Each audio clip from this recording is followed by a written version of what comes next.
তার প্রয়োজন না মেটাতে পারে, তখন কি বলে? হ্যাঁ, মা ভালো না। এটা তো কত সুন্দর কথা, কিন্তু এর থেকে কত রকম ব্যবহার হতে পারে। এই কলিযুগে মাকে ধরে পেটাচ্ছে, মা জমিটা লিখে দেয়নি, মা ব্যাংকের বইটা আমার নামে করেনি, মা অমুককে এটা দিয়েছে আমাকে দেয়নি, মাকে খুন করছে সন্তানরা, হ্যাঁ কি না? তো মাকে খুন করছে মানে সেই সন্তান কত অবোধ, পশু ভি সমানা, তার আচরণটা কার মতো? পশুর মতো।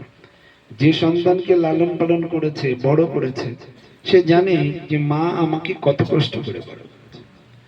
আর সেই সন্তান যদি মাকে কষ্ট দেয়, ভালো লাগবে?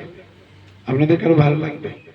আপনারা যারা মা আছেন, সন্তানকে না খাইয়ে সন্তানকে খাইয়েছে, শীতকালে রাত্রি জেগে জেগে পাহারা দিয়েছে, হাগুমুতু করেছে, পটি করেছে, আবার পরিষ্কার করে তাকে রাত জেগে জেগে দিয়েছে, হ্যাঁ কি না? সেই সন্তানকে পরের বাড়ি দাসী ভিত্তি করে বড় করেছে।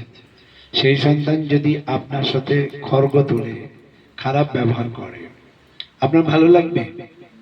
কোন মার ভালো লাগবে? কোন মার ভালো লাগবে? আপনি কি বুঝতে পারছেন আমার কথা? ভালো লাগবে?